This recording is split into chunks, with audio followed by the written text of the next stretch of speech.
I'm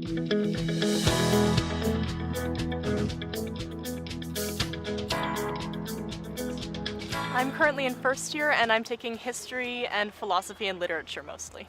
I'm taking a political science major and I'm doing a double minor in urban studies and French, and I'm in my second year of study.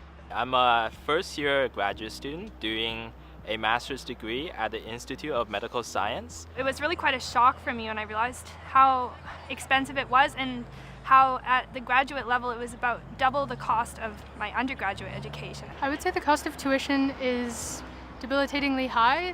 I'd have to get a part-time job just to try to pay for my education and still end up with mountains of debt. It's a huge amount of money that I don't think any person below the age of 18 would have been able to save up until that point. Other extraneous expenses like traveling, food, accommodation. Even the cost of textbooks, which can add up to several hundreds or even $1,000 on itself.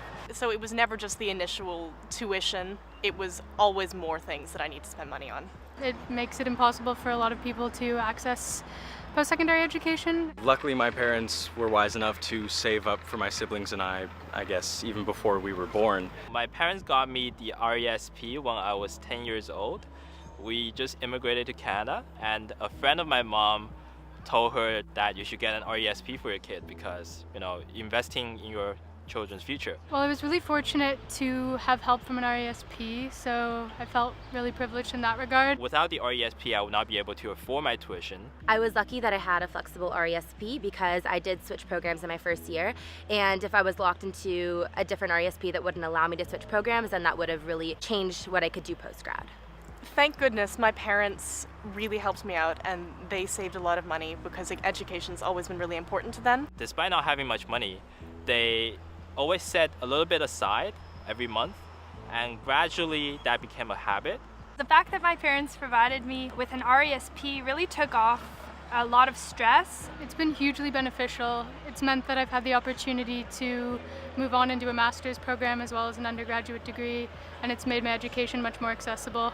Because that I knew that I had this financial support, it really allowed me to focus on my studies, and I was really grateful for that opportunity. I think that my father and my mother coming out of school with all this debt definitely was a huge motivating factor for them to work hard so that my siblings and I wouldn't have to worry about that. The advice that I would give is that it's never too late to start an RESP for your children.